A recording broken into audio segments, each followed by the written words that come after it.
আসসালামু আলাইকুম। আজকে পায়ের জীবন বইটির তৃতীয় পর্বটি পড়ে শোনাচ্ছি। ৮। আমরা বাজার চলতি একটি কথার সাথে সুর মিলিয়ে বলি যে চিড়িয়াখানার সবচেয়ে ভয়ঙ্কর পশু হলো মানুষ। কথাটা দিয়ে আমরা সাধারণত বোঝাতে চাই যে মানুষের সর্বগ্রাসী মাংসাশী প্রবণতা কিভাবে গোটা পৃথিবীকেই আমাদের শিকারে পরিণত করেছি। কথাটা বলার সময় বিশেষতভাবে যাদের কথা আমরা মাথায় রাখি তারা চিড়িয়াখানায় এসে ভোঁদরকে বড়শি লাগানো মাছ, ভাল্লুককে ব্লেড, হাতিকে ছোট পেরেক ঢোকানো আপেল খাওয়ায়। আরও যেসব কলকবজা খাওয়ানোর ফন্দি ফিকির করতে থাকে সেগুলো হলো ball point, pen, paper clip, safety pin, rubber band, চিরুনি, কফির চামচ, ভাঙা কাঁচ, আংটি ইত্যাদি অন্যান্য গহনা। এসব জিনিস পেটে যাওয়ার কারণে চিড়িয়াখানায় যেসব প্রাণীর মৃত্যু হয়েছে তা হলো গরিলা, বাইসন, সারস, rhea, ostrich, seal, sea lion, বনবিড়াল, ভালুক, উট, হাতি, বাদর, সব ধরনের হরিণ, জাবরকাটা প্রাণী এবং অনেক রকমের পাখি।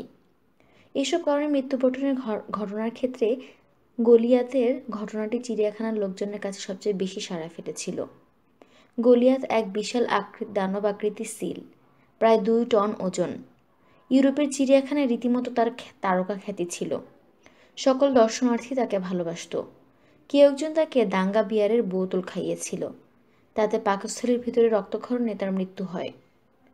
পশুদের প্রতি মানুষের নিষ্ঠুরতা মাঝে মাঝে আরও প্রত্যক্ষ এবং ভয়ানক হয়। চিড়িয়াখানার প্রাণীদের উপর নেমে আসা মানুষের নির্যাতন যেসব লিখিত নজির পাওয়া যায় সেগুলো হলো হাতুড়ি দিয়ে পিটিয়ে একটি সুবিল পাখির ঠোঁট গুঁড়িয়ে দেওয়া হলে মানুষের কষ্ট পেয়ে সেটি মারা যায়।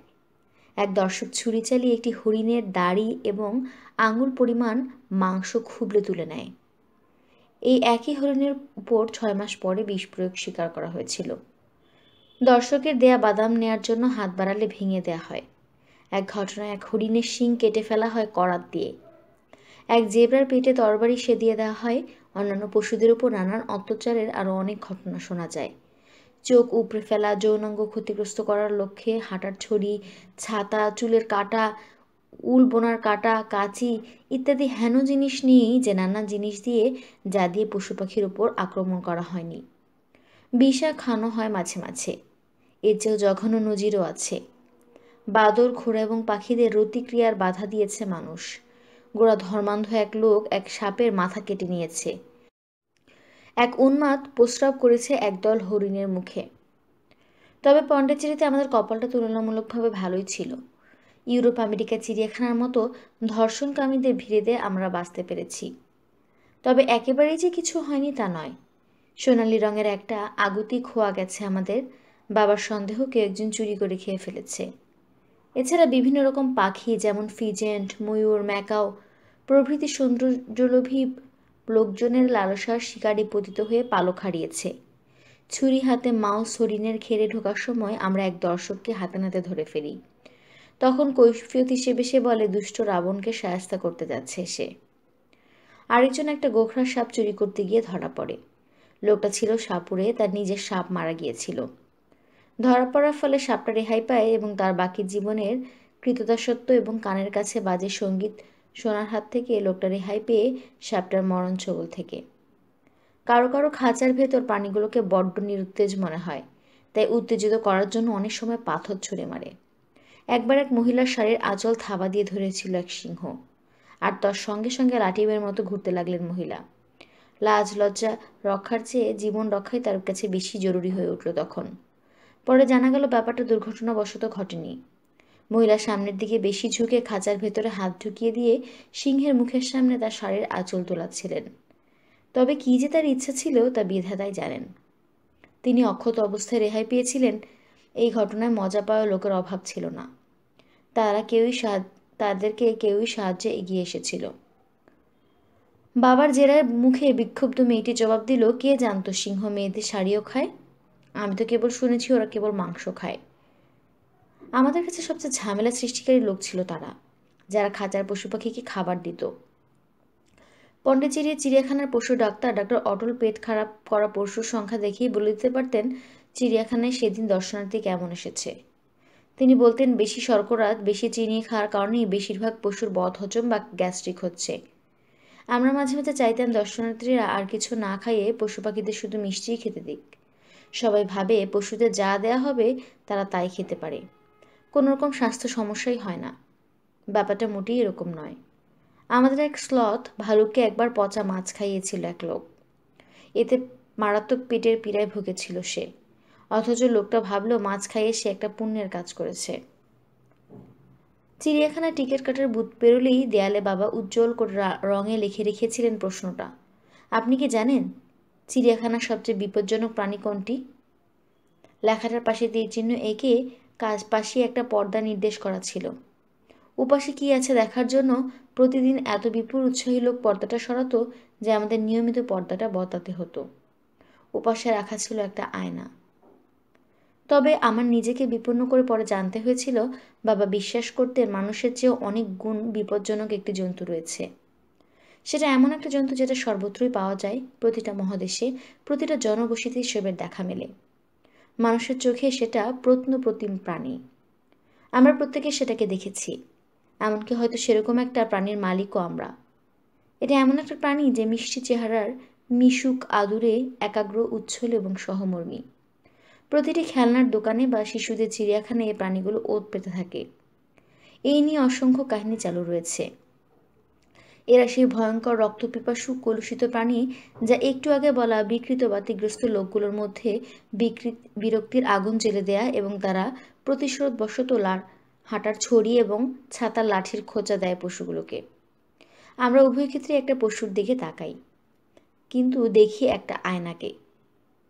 মানুষের সবকিছু কেন্দ্রে স্থাপন করার প্রবণতা শুধুমাত্র ধর্মতাত্ত্বিকদেরই অভ্যাস নয়, চিড়িয়াখানার বিশরদরাও একই দোষে দুষ্ট। একটা পশু যে আমাদের কাছ থেকে অনেক দূরের জগতের বাসিন্দা, এই শিক্ষাটা আমি দুবার পেয়েছি। একবার পেয়েছি বাবার কাছ থেকে, আরেকবার রিচার্ড পার্কারের কাছ থেকে। সেদিন রোববার, আমি আপন মনে খেলছি, এমন সময় বাবার ডাক, ছেলেরা এদিকে এসো তো, কিছু একটা ঘটেছে। কণ্ঠস্বর মাথার মধ্যে সতর্ক ঘণ্টা বাজিয়ে দিল। তড়িঘড়ি করে নিজেকে একবার যাচাই করে নিলাম, না কোনো ভুল টুল করিনি তো আবার, তাহলে নিশ্চয়ই এবার বকুনি খাবো। কিন্তু ভেবে পেলাম না এবার রবি কি ভুল করেছে। লিভিং রুমে হেঁটে এলাম, মাও সেখানে আছে। এটা অস্বাভাবিক। চিড়িয়াখানার পশুদের যত্ন নেওয়া আর ছেলেদের শাসন করার কাজটা বাবা সাধারণত একাই পালন করেন। সবার শেষে এলো রবি, ওর মুখে অপরাধ করার চিহ্ন। রবি, পিসিন, খুব গুরুত্বপূর্ণ একটা বিষয় তোমাদের কাছে শেখাবো আমি। আচ্ছা, ব্যাপারটার কি খুব আসলে দরকার রয়েছে? মা মাঝখানে বলে উঠলেন, তার চেহারায় রক্তিমাভা। আমি ঢোক গিলছিলাম। মায়ের নিতে শান্ত, সহজে উত্তেজিত হন না। তার এই চেহারা বলে দিচ্ছে মারাত্মক কোনো একটা সমস্যা ঘটে গেছে। রবির সাথে দৃষ্টি বিনিময় করলাম। বাবা বিরক্ত কণ্ঠে বললেন, দরকার আছে, এতে হয়তো কোনোদিন কোনো প্রাণ রক্ষা পাবে। তুমি আমাদের রক্ষা করো মা, এখন আর মৃদু সতর্ক ঘণ্টা নয়, বিকট শব্দে ঘণ্টা বাজতে শুরু করলো। আমাদের চিড়িয়াখানার কাছে স্যাক্রেড হার্ট অফ জিগাস গির্জায় যেরকম বাজে ওরকম। কিন্তু পিসিন, ও তো সবে মাত্র 8 বছরের, মা জোর দিয়ে বললেন। ওকে নিয়েই তো আমার বেশি দুশ্চিন্তা। আমি কিন্তু কিছু করিনি, চেঁচিয়ে বললাম আমি। যা করার রবি করেছে, ও ছাড়া আর কেউ না। কি? রবি বলল, আমি কিছু করিনি। শূন্য দৃষ্টিতে ও তাকালো আমার দিকে। চুপ করো, হাত তুলে বললেন বাবা। তারপর মায়ের দিকে ফিরে বললেন, গীতা, তুমি পিসিনকে তো দেখেছ, ওর বয়সী ছেলেপেলেরা চারিদিকে ছোটাছুটি করে বেড়ায় আর সবখানে নাক গুলিয়ে দেয়। আমি আমি সবখানে ছোটাছুটি করে বেড়াই, নাক গোলাই? অসম্ভব, অসম্ভব। আমাকে বাঁচাও মা, তুমি আমার পক্ষে নাও। মনে মনে জব কাটতে লাগলাম, কিন্তু মা কেবল একটা দীর্ঘ নিঃশ্বাস ছেড়ে মাথা দোলালেন, অর্থাৎ বাবাকে কাজটা শেষ করার অনুমতি দিলেন। এসো তোমরা আমার সঙ্গে, বললেন বাবা। ফাঁসির মঞ্চে যাওয়ার মতো আমরা তার পেছন পেছন চললাম। বাসা ছেড়ে বেরিয়ে ফটক পেরিয়ে চিড়িয়াখানায় ঢুকলাম। তখন বেশ সকাল। চিড়িয়াখানায় দর্শনার্থীদের জন্য দরজা খুলে দেওয়া হয়নি। পশুপালক এবং মালিরা নিজ নিজ কাজে নিয়ে ব্যস্ত। ওরাংউটাংয়ের দেখাশোনাকারী সীতারামের ওপর চোখ পড়ল আমার। আমার প্রিয় কেপার সে। আমাদেরকে দেখতে পেয়ে তার কাজে সাময়িক ছেদ পড়ল। তাকিয়ে থাকলো সে আমাদের দিকে। পাখি, ভালুক, বনমানুষ আর বাদরের খাঁচা পেরিয়ে এলাম আমরা। তারপর ঘেরা মাঠ, গন্ডারের গর্ত, হাতি এবং জিরাফের এলাকা ছাড়িয়ে এলাম আমরা। এবার আমরা বড় বিড়াল অর্থাৎ বাঘ, সিংহ এবং চিতাবাঘের এলাকায় এসে পড়েছি। কিপারবাবু আমাদের সেখানে সবার জন্য অপেক্ষা করছিলেন। আমরা ঘুরে ঘুরে নিচে নেমে এলাম। বাবু ক্যাট হাউসের দরজার তালা খুলে দিলেন। একটা পরীক্ষা দিয়ে ঘেরা দ্বীপের মধ্যে ক্যাট হাউসটা। আমরা ভেতরে ঢুকলাম। একটা প্রসারিত স্বল্প আলোকিত সিমেন্টের গোলাকৃতি চাতাল, উষ্ণ এবং আর্দ্র পশুগুলোর প্রস্রাবের গন্ধ ভাসছে। আমাদের চারিদিকে প্রকাণ্ড সব লোহার খাঁচা, মাঝখান থেকে পুরু সবুজ রঙের লোহার গারদ দিয়ে আলাদা করা। ছাদের মাঝখানে ফুটো থেকে হলদেটে আলো চুইয়ে আসছে। খাঁচার পেছনের খিড়কি দরজা দিয়ে দ্বীপটার রৌদ্র আলোকোজ্জ্বল গাছপালাগুলো দেখা যাচ্ছে। সবগুলো খাঁচা খালি, কেবল একটি ছাড়া। মহিষা, আমাদের রয়্যাল বেঙ্গল টাইগারের কুলপতি, ৫৫০ পাউন্ডের বিশাল এক দানব। তাকে রাখা হয়েছে সেই খাঁচায়। আমরা ভেতরে ঢুকতেই সেটা খাঁচায় লাফিয়ে বেড়ার কাছে এসে মুখ ব্যাদান করে বিকরাট একটা হুঙ্কার ছাড়ল। তার কান খুলির সঙ্গে সেটে আছে, গোলাকৃতি চোখ বাবুর উপর স্থির। হুঙ্কারটা এত গভীর এবং ভয়ঙ্কর যে পুরো ক্যাট হাউসটায় থরথর করে যেন কেঁপে উঠল। আমার হাঁটু কাঁপছে। মায়ের গা ঘেঁষে দাঁড়ালাম, মাও কাঁপছে। এমনকি বাবাও যেন একটু থেমে ধাতস্থ হয়ে নিচ্ছেন বলে মনে হলো। এই হিংস্র হুঙ্কার এবং দেহে ফুটো করে ড্রিল মেশিনের মতো ঢুকে যাওয়া চাহানির সামনে একমাত্র বাবুরই কোনো ভাবান্তর নেই। লোহার খাঁচায় গারদের ওপর ওদের পরীক্ষিত আস্থা। আমিষা খাঁচার ওপর অস্থির পায়চারি শুরু করে দিয়েছে। বাবা আমাদের দিকে তাকালেন। বলো, এটা কোন পশু? মহিষার গর্জন ছাপিয়ে তিনি বললেন, বাঘ। রবি এবং আমি একযোগে বললাম। তাতে বোঝা গেল এর চেয়ে সহজ কোনো প্রশ্নই হয় না। বাঘ কি বিপজ্জনক? হ্যাঁ বাবা, বাঘ বিপজ্জনক। বাঘ খুবই বিপজ্জনক, চিৎকার করে বললেন বাবা। তাই আমি চাই যাতে তোমরা এই কথাটা বোঝো যে কোনো দিন কোনো অবস্থাতেই বাঘের খাঁচার ভেতর হাত দেবে না তোমরা। বাঘকে ছুতে যাবে না, তাকে পোষ মানাবার চেষ্টা করবে না।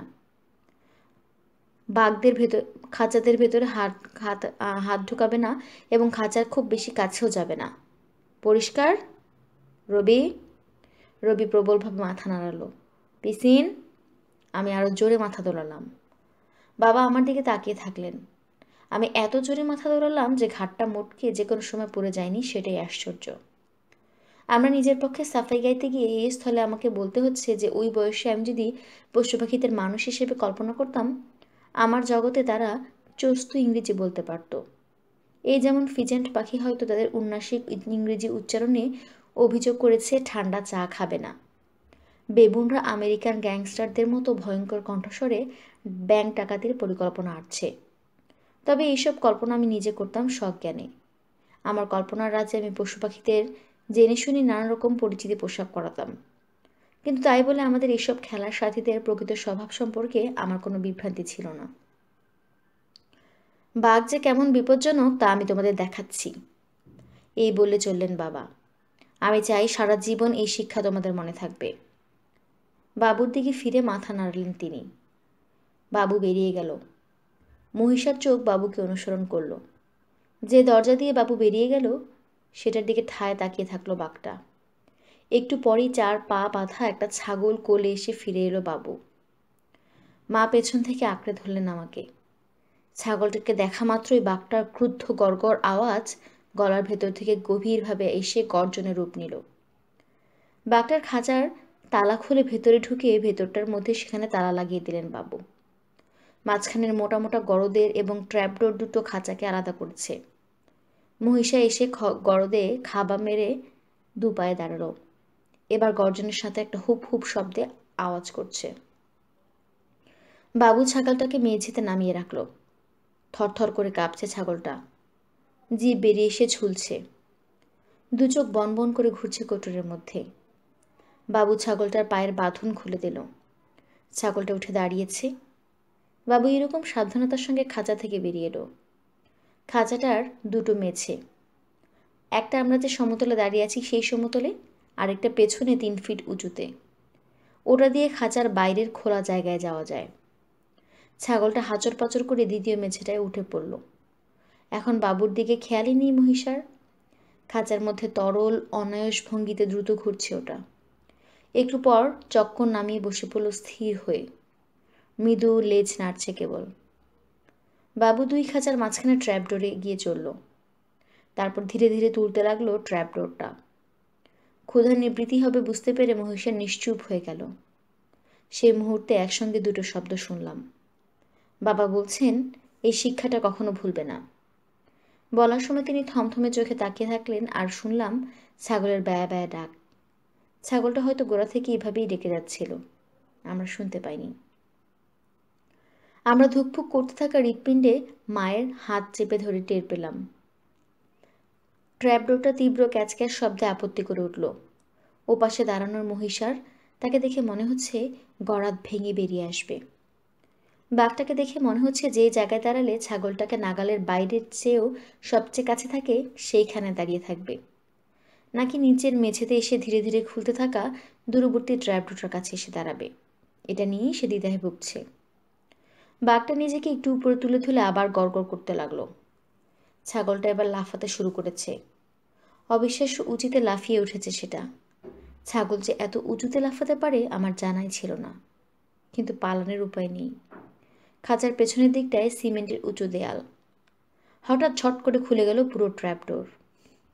আবার নিস্তব্ধতা নেমে এলো, শুধু ছাগলের ব্যায়া ব্যায়া ধ্বনি এবং সেটার মাঝেতে খুটখুট একটা আওয়াজ। কালো এবং কমলা রঙের এক ঝলক একটা খাঁচা থেকে অন্য খাঁচায় ভেসে এলো। বনের পরিস্থিতির সঙ্গে মিল রাখার জন্য এমনিতে বিগ ক্যাটদের সপ্তাহে একটা দিন অমভুক্ত রাখা হয়। পরে জানতে পেরেছিলাম এই ঘটনার আগে মহিষাকে 3 দিন না খাইয়ে রাখার নির্দেশ দিয়েছিলেন বাবা। মনে নেই মায়ের কোলে মুখ লোকাবার আগে ছাগলটার রক্ত শক্তি দেখতে পেয়েছিলাম কিনা, নাকি পরে একটা বড় ব্রাশ দিয়ে স্মৃতিতে এঁকে নিয়েছি। তবে আমি সব কিছুই শুনেছি। আমার ভেতরে নিরামিষ দিবালোককে ত্রস্ত করে তোলার জন্য এইটুকুই যথেষ্ট ছিল। মা আমাদেরকে জড়িয়ে ধরে বের করে নিয়ে এলেন। আমরা সবাই হিস্টেরিয়াসগ্রস্তের মতো আচরণ করছিলাম। মা রাগে ফুঁসছিলেন, এমন একটা কাজ তুমি করতে পারলে সন্তোষ? ওরা শিশু, এখন সারাটা জীবন আতঙ্কে কাটবে ওদের। রাগে মায়ের গলা কাঁপছে। আমি তার চোখে পানি দেখতে পেলাম, কিছুটা ভালো লাগলো। ওদের ভালোর জন্যই আমি করেছি গীতা মাই বার্ড। চমৎকার কমলা রঙের পশমে হাত বোলাতে পিসিন যদি কোনোদিন খাঁচার গারদের ভেতরে হাত করাতো, ওর বদলে একটা ছাগলের উপর দিয়ে না যাওয়াই ভালো হলো না? বাবার গলা নরম, ফিসফিস করে তিনি বললেন। দেখে বোঝা গেল অনুতাপে ভুগছেন তিনি। মাকে কখনো তিনি আমাদের সামনেই মাই বার্ড বলে সম্বোধন করেননি। মাকে ঘিরে বসে আছি আমরা, বাবাও এসে যোগ দিলেন। কিন্তু আমাদের শিক্ষা তখনও শেষ হয়নি। তবে এবারের শিক্ষাটা আগের চেয়ে ভদ্রকোছের। বাবা আমাদেরকে একটা সিংহ এবং চিতাবাঘের খাঁচার সামনে নিয়ে এলেন। একটা সময় অস্ট্রেলিয়া একটা পাগল ছিল। সে ছিল কারাতে ব্ল্যাক বেল্ট। সিংহের বিরুদ্ধে লড়ে নিজের বিদ্যাটা পরীক্ষা করতে চেয়েছিলেন লোকটা। হেরে গিয়েছিল সে, একেবারে গোহারা। সকালে কিপাররা তার অর্ধেক দেহ খুঁজে পেয়েছিল। বুঝেছি বাবা। এরপর আমরা গেলাম হিমালয়ে এক ভালুক এবং স্লথ ভালুকের খাঁচার সামনে। এইসব জন্তুর যে কোনো একটি থাবা পড়লে তোমাদের নাড়িভুড়ি সব বেরিয়ে মাটিতে ছড়িয়ে পড়বে। হ্যাঁ বাবা। এরপর জলহস্তি। এদের নরম তুলতুলে মুখ দিয়ে এরা তোমাকে পিষে এক তাল মাংসপিণ্ডে পরিণত করবে। ডাঙা এরা দৌড়ে তোমাদেরকেও হারিয়ে দিতে পারে। হ্যাঁ বাবা। এরপর হায়না। প্রকৃতিতে সবচেয়ে শক্ত চোয়াল এদের। ভেবো না কেবল কাপুরুষ এবং শুধু মরা পশুই খায় এরা। তারা তা নয়, তোমাদের জ্যান্ত পেলে জ্যান্তই খেয়ে ফেলবে। হ্যাঁ বাবা। ওরাং ওটাং। 10 জন মানুষের সমান শক্তিধর। এরা তোমাদের হাড় হাড্ডি পাটখাড়ির মতো খেয়ে ফেলবে। এদের সামনে আমাদের এখানে বড় হয়েছে। তোমরা ছোটবেলায় খেলাও করে দিচ্ছ ওদের সাথে, কিন্তু ওরা এখন পূর্ণবয়স্ক, বুনো এবং অনিশ্চিত। হ্যাঁ বাবা। অস্ট্রিচ। দেখে মনে হচ্ছে অস্থির এবং বোকা, তাই না? শোনো, এগুলো চিড়িয়াখানার সবচেয়ে বিপজ্জনক প্রাণীদের একটি। শুধু একটা লাথি যথেষ্ট, তোমার মেরুদণ্ড ভেঙে যাবে, নতুবা কোমর গুঁড়ো হয়ে যাবে। ছোট পাখি, আঙুল ঠুকরে মাখনের মতো ফুটো করে ফেলতে পারে ওরা। বুঝেছি বাবা। হাতি, হাতি হচ্ছে সবচেয়ে বিপজ্জনক প্রাণী। চিড়িয়াখানায় যত দর্শনার্থী এবং কিপার মারা যায় তার বেশিরভাগই মরে হাতির হাতে। অল্প বয়সী হাতি সম্ভবত তোমাদের মাটিতে ফেলে অঙ্গ প্রত্যঙ্গ আলাদা করে ফেলবে, আর দেহটা মাটির সঙ্গে পিষে ফেলবে। এমনই হয়েছিল ইউরোপের এক চিড়িয়াখানায় এক হতভাগ্য লোক জানালা দিয়ে হাতির ঘরে ঢুকে পড়ে। বয়স্ক হাতি তোমাকে একটা দেয়ালের সাথে পিষে চিড়ে চ্যাপটা করে ফেলবে, অথবা তোমার গায়ের উপর এসে বসবে। শুনে মজা মনে হচ্ছে, তাই না? কিন্তু তার ফল কী হবে তা ভেবে দেখো। বুঝেছি বাবা। অনেক খাঁচার সামনে আমরা থামিনি, তাই বলে ভেবো না সেগুলো নিরীহ। যত ছোটই হোক, নিজের জীবনের রক্ষার বন্দোবস্ত তার আগেই করে রাখে। সেই কারণে প্রতিটি প্রাণী হিংস্র এবং বিপজ্জনক। তোমাদের একবার জানে মারতে না পারলেও ভালো রকম আহত অবশ্যই করতে পারবে। নখ দিয়ে আঁচড়ে ঠোঁট দিয়ে ঠুকরে দেবে, আর এর পরিণতিতে পুঁজ জমে ইনফেকশন হয়ে যাবে, জ্বর আসবে, হাসপাতালে কমসে কম 10 দিন। বুঝেছি বাবা। এরপর আমরা গিনিপিগের খাঁচার কাছে গেলাম। মহিষা ছাড়াই একমাত্র প্রাণী যেটাকে বাবার নির্দেশে অভুক্ত রাখা হয়েছে। আগের রাতে খেতে দেওয়া হয়নি এটাকে। বাবা খাঁচা খুললেন, পকেট থেকে এক প্যাকেট দানা বের করে মেঝেতে সবটা ঢেলে দিলেন। খাবার নিয়ে হুটুপুটু লাগিয়ে দিল গিনিপিগের দল। দেখতে পাচ্ছ এই গিনিপিগদের? পাচ্ছি বাবা। খাওয়ার সময় দুর্বলতায় কাঁপছে প্রাণীগুলো। এই দেখো, এগুলো বিপজ্জনক নয়। বাকিগুলো সরে গেল তার হাতের নাগাল থেকে। বাবা হাসলেন। কিচকিচ করতে থাকা প্রাণীগুলোকে আমার হাতে তুলে দিলেন। একটু হালকা চালে সমাপ্তিতে আনতে চাইছিলেন। গিনিপিগটার উদ্বিগ্নভাবে আমার কোলে বসে রইল। এটার বয়স কম। আমি খাঁচার কাছে গিয়ে ওটাকে সাবধানে মাটিতে নামিয়ে দিলাম। ছাড়া পেয়ে সেটা এক দৌড়ে মায়ের কাছে চলে গেল। গিনিপিগ যে বিপজ্জনক নয়, দাঁত এবং নখ দিয়ে যে তারা রক্ত বের করে দেয়নি, সেটার একমাত্র কারণ এগুলোকে পোষ মানানো হয়েছে। নইলে একটা বুনো গিনিপিগ ধরতে যাওয়া আর ছুরির ধারালো অংশ মুঠে করে নেওয়া, তার মধ্যে কোনো তফাৎ নেই। শিক্ষা শেষ হয়েছে। আমি আর রবি 1 সপ্তাহ বাবার কাছে মুখ গোমরা করে রাখলাম। মাও তাকে এড়িয়ে চললেন। গন্ডারের গর্তের কাছে গিয়ে বুঝি মনে হলো আমাদের নিজেদের এক সঙ্গীকে হারিয়ে বিষণ্ণতায় বুঝি মাথা নিচু করে রেখেছে পিক এবং সামিট। তবে বাবাকে ভালোবাসলে আপনার আর কি করার আছে? জীবনে তো কখনোই আমি বাঘকে স্পর্শ করার চেষ্টা করতাম না। এর মাঝখান থেকে রবিকে অযথা দোষী বলে ফেলায় নিজেকে ভীষণ বিপন্ন বোধ করতে লাগলাম আমি।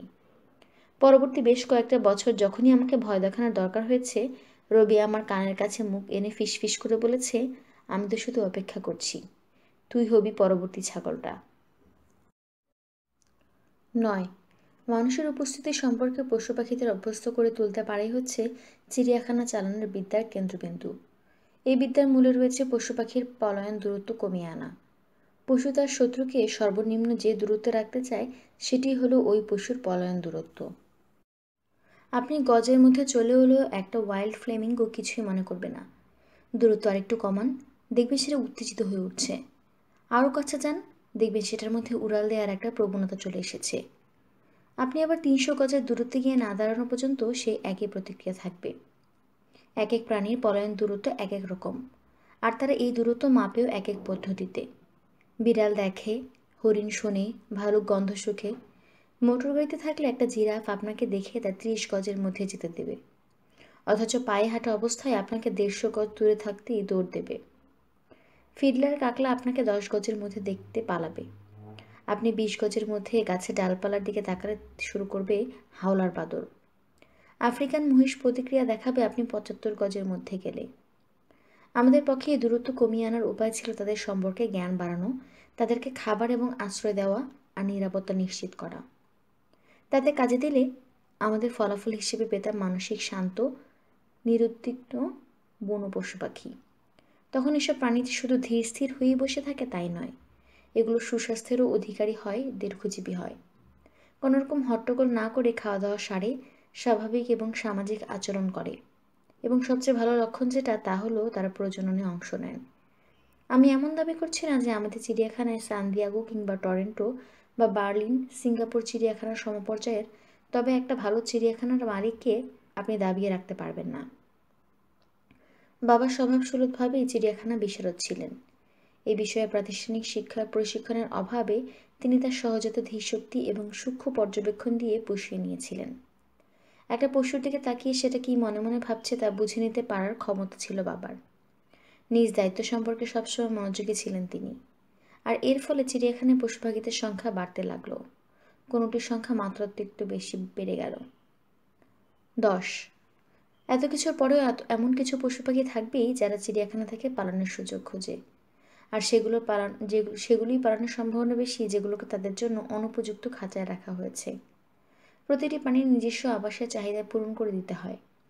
যদি সেগুলোকে খাঁচায় অতিরিক্ত রোদ পড়ে কিংবা অতিরিক্ত ভেজা কিংবা বেশি ফাঁকা হয়, শোয়া বসার জায়গা উঁচু হয় বা বেশি খোলামেলা হয়, মেঝেতে যদি বালুর পরিমাণ বেশি থাকে, যদি গাছে বসবার মতো পর্যাপ্ত ডাল না থাকে, খাদ্য এবং পানির পাত্র রাখা একটু বেশি উঁচু নিচু হয়, তাহলে এরকম আরও অনেক সংখ্যা আছে যেগুলোর কারণে পশু পাখি অশান্ত থাকে। পশু পাখিদের জন্য হুবহু বনের মতো প্রাকৃতিক পরিবেশ তৈরি করে দিলেই কিন্তু হয়ে যায় না। খাঁচার ভেতর সবকিছু একেবারে সঠিক হতে হবে। অন্য কথায় পশু পাখির অভিযোজন ক্ষমতার নাগালের মধ্যে থাকতে হবে। পূর্ণবয়স্ক অবস্থায় ধরা বন্য পশু হলো পালিয়ে যাওয়া মৌকা খুঁজতে থাকা আরেকটা পশুর উদাহরণ। নিজেদের পরিবেশে এগুলো এতটাই অভ্যস্ত থাকে যে নতুন ব্যক্তিগত জগৎটা পুনর্নির্মাণ করা তাদের জন্য আর কোনো সম্ভব হয় না। নতুন পরিবেশের সঙ্গে তারা কোনো মতেই মানিয়ে নিতে চলতে পারে না। পশুদের পালিয়ে যাওয়ার পেছনে পাগলামি হোক আর যাই হোক না কেন, চিড়িয়াখানার বিরুদ্ধে কুৎসা রটনাকারীদের মানতে হবে যে ওরা কোথায় যাবে বলে পালায় না, বরং কোনো কিছুর কাছ থেকে পালায়। হয়তো তাদের এলাকায় কোনো কিছু ঢুকে সেটাকে স্বতন্ত্র করে তুলেছে, অথবা কোনো শত্রু অনুপ্রবেশ ঘটেছে, কিংবা তার চেয়ে বলবান কোনো পশু হামলা করেছে। কোথাও থেকে ভীতিকর শব্দ আসছে, আর এসবের কারণেই হয়তো পশুটির মধ্যে পলায়ন দূরত্বের প্রতিক্রিয়া শুরু হয়ে গেছে। এরা তখন পালায় বা পলানোর চেষ্টা করে। আমি পড়েছি টরন্টো চিড়িয়াখানার মধ্যে এত ভালো একটা চিড়িয়াখানা থেকেও একটা চিতাবাঘ 18 ফুট উঁচুতে দেয়াল ডিঙিয়ে পালিয়ে গেছে। চিতাবাঘ যে এত উঁচুতে লাফিয়ে উঠতে পারে তা আমার জানা ছিল না। পন্ডিচেরিতে আমাদের চিড়িয়াখানায় চিতাবাঘের বেষ্টনীর পেছনে দেয়াল ছিল 16 ফুট উঁচু। তারপরও আমাদের 2 চিতাবাঘ, রোজি কিংবা ক্যাপিকট, কখনো এগুলো ডেঙানোর জন্য লাফ দেয়নি। লাফ না দেওয়ার কারণ এই যে এখানকার চিতাবাঘ ওখানকার এই চিতাবাঘের চেয়ে দুর্বল। আর লাফ না দেওয়ার কারণ এটাই যে তাদের লাফ দেওয়ার দরকার পড়েনি। যে সমস্ত পশু চিড়িয়াখানা থেকে পালায় তারা একটা চেনা জানা পরিবেশ থেকে অপরিচিত একটা পরিবেশে চলে যায়। অথচ মজার ব্যাপার, পশু পাখিরা যে জিনিসটাকে সবচেয়ে বেশি ঘৃণা করে সেটা হচ্ছে অপরিচিত পরিবেশ। পালিয়ে যাওয়ার পথে পশুরা সবার আগে যেই জায়গাটাকে নিরাপদ বলে মনে করে সেখানেই লুকিয়ে পড়ে। আর শুধু সেই লোকের কাছেই পলাতক পশুটি বিপজ্জনক হয়ে যায় যাকে সে তার নিরাপদ আশ্রয়ের পথে বাধা বলে মনে করে। 11। 1933 সালে শীতকালে জুরিক চিড়িয়াখানা থেকে একটা মাদি কালো চিতাবাঘের পালিয়ে যাওয়ার ঘটনাটি বিবেচনা করুন। চিতাবাঘটা চিড়িয়াখানায় নতুন এসেছিল আর খাঁচার পুরুষ চিতাবাঘের সঙ্গে সে বেশ মানিয়ে নিয়েছিল, কিন্তু সেটির থাবার মধ্যে বিভিন্ন জায়গায় আঘাতের চিহ্নে বোঝা গেল প্রণয় ঘটিত জখম এগুলো। কী করা যায়? কোনো সিদ্ধান্ত নেওয়ার আগেই চিতাবাঘটা রাতের আধারে ছাদের গরদের ফাঁক গলে হাওয়া হয়ে গিয়েছিল। তাদের মাঝে এক মাংসাশী জন্তু ঘুরে বেড়াচ্ছে জানতে পেয়ে জুরিখের নাগরিকদের মধ্যে হুলস্থুল পড়ে গিয়েছিল। নানান ফাঁদ পাতা হলো, শিকারী কুকুর লেলিয়ে দেওয়া হলো, তাতে ওই এলাকায় আধা বুনো এইসব কুকুরের সংখ্যা কিছু কমল। এই যা 10 সপ্তাহে কেটে গেলেও চিতাবাঘের কোনো চিহ্ন পাওয়া গেল না। অবশেষে চিড়িয়াখানা থেকে 25 মাইল দূরে একটা শ্রমিক একটি খামার বাড়ির গোলাঘরের নিচে চিতাবাঘটিকে দেখতে পেয়ে গুলি করে মেরে ফেলেন। পাশেই পাওয়া গেল আধ খাওয়া একটি রো হরিণের দেহাবশেষ। তবে সুইজারল্যান্ডের শীতের মধ্যে ক্রান্তীয় অঞ্চলের একটি বিরাট কালো চিতাবাঘ 2 মাসের বেশি সময়ও টিকে থাকলো। কেউ একবার সেটাকে দেখতেও পেল না, কাউকে সেটি আক্রমণ করেনি। অর্থাৎ এই ঘটনা থেকে স্পষ্ট বোঝা যায় চিড়িয়াখানা পলাতক শিশুরা ভয়ঙ্কর কোনো ফেরারি আসামি নয়, তারা শুধু খাপ খাইয়ে চলার চেষ্টাকারী কিছু বুনো জন্তু। এটা শুধু একটা উদাহরণ, এরকম অনেক ভুরি ভুরি উদাহরণ রয়েছে। আপনি যদি টোকিও শহরটাকে উঠিয়ে উল্টো করে ধরে কয়েকবার ঝাঁকান তাতে যেসব পশু পাখি চোখে পড়বে তা দেখে আপনি স্তম্ভিত হয়ে যাবেন। শুধু কুকুর বিড়াল নয়, আরও অনেক কিছু পড়বে দেখবেন। অজগর, কমেডো, ওয়ালাবি ড্রাগন, কুমির, পিরানহা, অস্ট্রিচ, নেকড়ে, বড় বিড়াল, শুশুক, সজারু, ওরাংওটাং, বুনো শুয়োর, এসব বৃষ্টির মতো আপনার ছাতার উপর পড়বে। আসলে এদেরকে পাওয়া যাওয়া কথা মেক্সিকার ক্রান্তীয় জঙ্গলের মধ্যে, তাই না? ভাবুন তো কি হাস্যকর একটা ব্যাপার, স্রেফ হাস্যকর। আর ওসব প্রাণীরা কি ভাববে। 12, কথা বলতে বলতে মাঝে মাঝে উত্তেজিত হয়ে ওঠেন। আমি কিছু বলি না। যে গল্প তিনি বলছেন সেই গল্পই তাকে উত্তেজিত করে তুলছে। স্মৃতি একটা সাগর এবং তিনি তার উপরিপৃষ্ঠে ডুব সাঁতার দিচ্ছেন। আমার দুশ্চিন্তা হচ্ছে তিনি না আবার থেমে যেতে চান, কিন্তু তার মধ্যে থামার সেই লক্ষণ নেই। তিনি আমাকে কাহিনী শোনাতে আগ্রহী। তিনি বলতে থাকেন, এত বছর পরেও রিচার্ড পার্কারের স্মৃতি তাকে তাড়া করে ফিরছে। তার ব্যবহার খুবই মিষ্টি। আমি যতবার তার ওখানে গেছি তিনি আমার জন্য একটা সুস্বাদু দক্ষিণ ভারতীয় সবজি রেঁধে খাইয়েছেন। আমি তাকে বললাম মশলাদার খাবার আমার পছন্দ। জানি না কেন যেরকম স্টুপিডের মতো একটা মন্তব্য করেছিলাম, ডাহা মিথ্যে কথা বলেছিলাম। আমি চুপচাপ বসে থাকার পর দলা ছানা খাই। প্রতিবার এক ঘটনা ঘটে। প্রথমে স্বাদ পাই, তারপর স্বাদটা মরে যায়। চামড়া বিটের মতো লাল হয়ে যায় এবং চোখে পানি এসে যায়। মাথার মধ্যে আগুন লাফাতে থাকে। পেটের ভেতর নার্ভারি মোচড় দিতে থাকে। গোঙায় ঘাস কাটার মেশিন খেয়ে ফেলা অজগরের মতো। 13, কাজে বুঝতেই পারছেন আপনি কোনো সিংহের খাঁচায় আচমকা ঢুকে পড়লে ওটা যে ক্ষুধার তাড়নায় আপনাকে ছিঁড়ে টুকরো টুকরো করে ফেলবে তা নয়। চিড়িয়াখানার জীব জানোয়ারকে নিয়মিত খাওয়ানো হয়। এ ব্যাপারে নিশ্চিত থাকুন। কিংবা সিংহ রক্তপিপাসু বলে নয়, সিংহ আপনাকে ছিঁড়ে ফেলবে আপনি তার তল্লাটে হানা দিয়েছেন বলে। এই জন্য সার্কাসের ট্রেনার সিংহের চোখের সামনে দিয়ে আগে নিজের রিংয়ের ভেতরে ঢোকেন। এর ফলে তিনি সিংহের মনে এই ধারণা ঢুকিয়ে দেন যে রিংটা ট্রেনারের তল্লাট, সিংহের নয়। আর এই ধারণাটা আরও জোরালোভাবে প্রতিষ্ঠা করার জন্য তিনি হৈ হৈ করেন, মাটিতে পা ঠোকেন, চাবুক খোঁড়ান। এতে সিংহের চিন্তাধারা প্রভাবিত হয়। নিজেদের বদভ্যাসের কড়া মূল্য চুকাতে হয় তাদের। লক্ষ্য করবেন সিংহ কিভাবে রিংয়ের ভেতরে ঢোকে।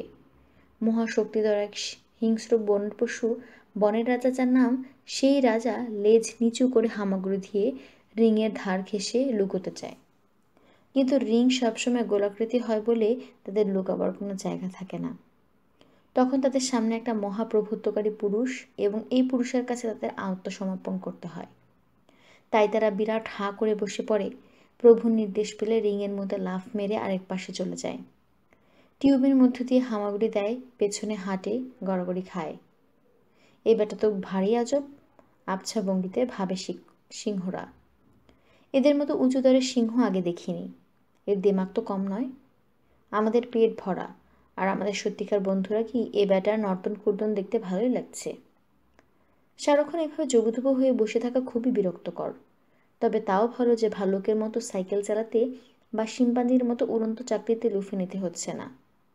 সিংহের কাছে নিজের প্রতাপশালী ভাবমূর্তি সর্বক্ষণ টিকিয়ে রাখতে হয় ট্রেনারদের। মনের ভুলে ভাবমূর্তি একটু থেমে গেলেই সর্বনাশ।